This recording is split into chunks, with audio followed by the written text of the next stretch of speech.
All right, welcome to my first flipped lesson on the scientific method. Last night you guys did some reading notes out of your textbook on the scientific method, and today I'd like to support some of those with a little bit more detail through this video. So if you guys can go ahead and take out that worksheet, we're going to be using the column that says notes from the video today. Some things I'm going to move through kind of quickly because it's the exact same as you read last night.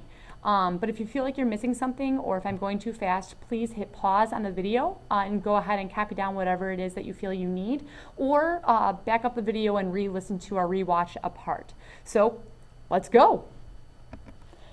All right. You guys read last night that the scientific method is a systematic approach to problem solving. So this is something that all scientists basically live and die by. We use this a ton in chemistry because we do a bunch of experiments to try and understand how chemicals interact with each other. So we have to understand how this process begins, and it all starts with an observation. So you observe something about your surroundings that leads you to a question, and that's going to be the jumping off point for the rest of the scientific method. So it all starts with that observation from your environment that you then start to gather data on to kind of inform you about what's going on. Once you've made that observation, you go ahead and then create a hypothesis. And there's two things that you need to know about a hypothesis. One, it must be an explanation for your observation. And the second thing is it must be testable. So let's say, for example, later in the video, we're going to look at melting ice. You may observe, hey, that ice is melting. So we need to come up with a hypothesis that we can test about why that ice is melting. So it must be testable and it must be linked to your observation. Once you've got your hypothesis, it's time for us to go ahead and start to conduct our experiment. Now, sometimes we'll give you guys procedures to follow, other times you guys will create your own procedures. But there's one really important thing about your experiment, and that's that controlled word you see in the middle of the screen. All of our experiments must be controlled. What does that mean? We can only manipulate and change one variable at a time. And our experiment must be linked to testing our hypothesis. So for example, my husband and I, we really like to grow gardens in the summer, and one of the things we like to grow is tomatoes. And last year, it didn't go so hot for us. So this summer what we did is we decided to do a little experiment. We got 3 different types of fertilizers from the Home Depot, and we used them in our garden. So our independent variable, what we changed was the type of fertilizer each plant got. So one plant got no fertilizer, one got Scott's, one got Miracle-Gro, and one got some organic brand that we used. All the other things that we did for that garden were kept constant. So we gave them all the same amount of water, we gave them all the same amount of sunlight, we gave them all the same amount of soil. So all the other variables were held constant. So the only change we made was that fertilizer. So that was our independent variable. How we determined what fertilizer did the best at making tomatoes is we looked at how many tomatoes were produced and what color they were. So we wanted to see nice red tomatoes, and we looked at how many were actually produced. And that was what we measured. That was our dependent variable. So the thing that you manipulate and change is your independent variable, and then what you measure because of that is your dependent variable. So our fertilizer was our independent, and our dependent variable was our amount of tomatoes. And that's really important because that helped us in the data analysis portion of our little tomato growing experiment. What we were able to do is we were able to look at both qualitative data concerning the color of the tomatoes and quantitative data looking at the number of tomatoes to figure out which fertilizer was best for us to use. And you'll notice those two qualitative and quantitative words towards the bottom of the screen. Those are really important, and we'll use them all year. Your qualitative data is going to be more of a descriptive term. So the color, the texture, the smell, the feel, those are all qualities that describe that substance. Where quantitative data is numerical data. So that's going to be how many tomatoes were grown, how much mass they each had, maybe a specific length of time, maybe some sort of temperature. So those are going to be more numerical data. How I remember the difference is qualitative sounds like a quality, which is a description, and quantitative has an N in it, which means it's going to be a number. I know it's lame, but it's worked for me. Now, once we have our data, we need to go ahead and organize it so we can use it to see what's going on with our hypothesis. So ways that we'll use this year to go ahead and organize our data are going to be things like data tables, graphs, and charts. And we'll do a whole day on that later in the semester.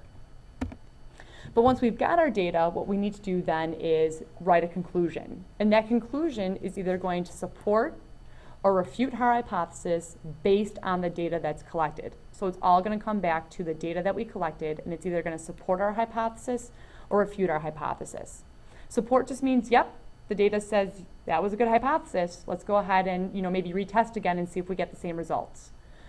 If your hypothesis is refuted, what that means is it was not so great and we need to maybe tweak our hypothesis and try our experiment a second time. So the whole point of the scientific method is either to support or refute a hypothesis. Now, in your other science classes, you guys may have heard this word theory.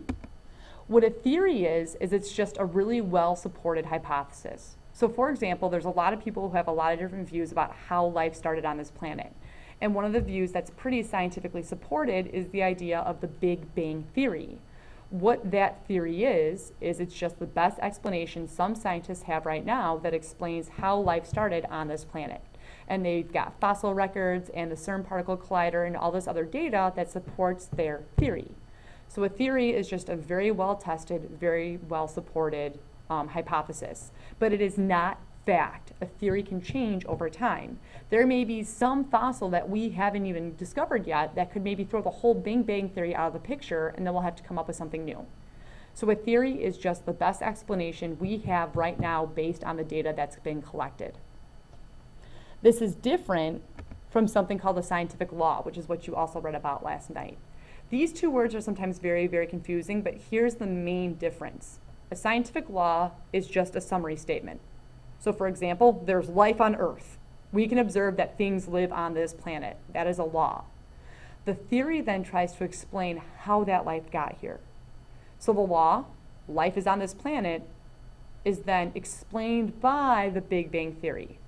So laws describe an observation while a theory tries to explain it. All right, that's the first part of this video. The second part of this video, what we're going to do is we're going to apply the scientific method to an ice melting experiment. I know, so exciting. So what I'd like you guys to do right now is take a second to read through the procedure that you see in front of you and then come on back to the video. So hit pause now and read the procedure and hit play when you're done reading. All right, I'm assuming that you guys have all read the procedure, so now it's time for us to go ahead and make a hypothesis. And this hypothesis is going to be based on the information that we have in this procedure. So we know we've got cold water and some ice cubes, and we've got hot water and some ice cubes. So we want to go ahead and write a hypothesis about which beaker we think is going to cause the ice to melt faster. So my hypothesis is going to be that if an ice cube is placed in hot water, it will melt faster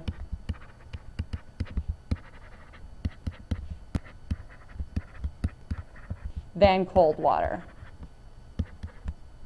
Oops. And I can go ahead and I can test that hypothesis by this procedure because I have a 250 milliliter beaker full of cold water that I can put an ice cube in and go ahead and stir it and time how long it takes to melt with my timer. I can then do the exact same procedure with my warm water beaker, 2 ice cubes, and not stirring it. Through the magic of television, I have that cold water beaker that I stirred, and it only took 3 minutes and 50 seconds for that ice cube to melt. I also have that hot water beaker that I didn't stir, and it took 9 minutes and 8 seconds for it to melt. So let's go ahead and look at what type of data we got in this experiment. The size of my beaker was 250 mils for each beaker. I put about half that amount, so about 125 mils, give or take. I didn't really measure it all that well, in each beaker. One beaker was cold, while the other was hot. One beaker had 1 ice cube, while the other had 2. My cold beaker was stirred, but my hot beaker wasn't, and it took me 3 minutes and 50 seconds for this ice cube to melt, while it took 9 minutes and 8 seconds for the 2 ice cubes to melt. But the more and more I look at my data, and I think back to that explanation of a controlled experiment, this experiment isn't really controlled. What I want you guys to do is go ahead and tell me why. I want you to look back at that procedure from the slide before and tell me what changes I would need to make in order for this experiment to be controlled. And that's why I'd like you guys to go ahead and finish on your note sheet for tonight and then fill out the Google form that's posted on the website so we can go ahead and talk about that at the beginning of class tomorrow. Because what we're going to do is we're going to go ahead and fix this lab based on what you know about controlled experiments. This flipped lesson is over. I hope you guys found it very informative. I look forward to seeing you in class. Have a great night, guys.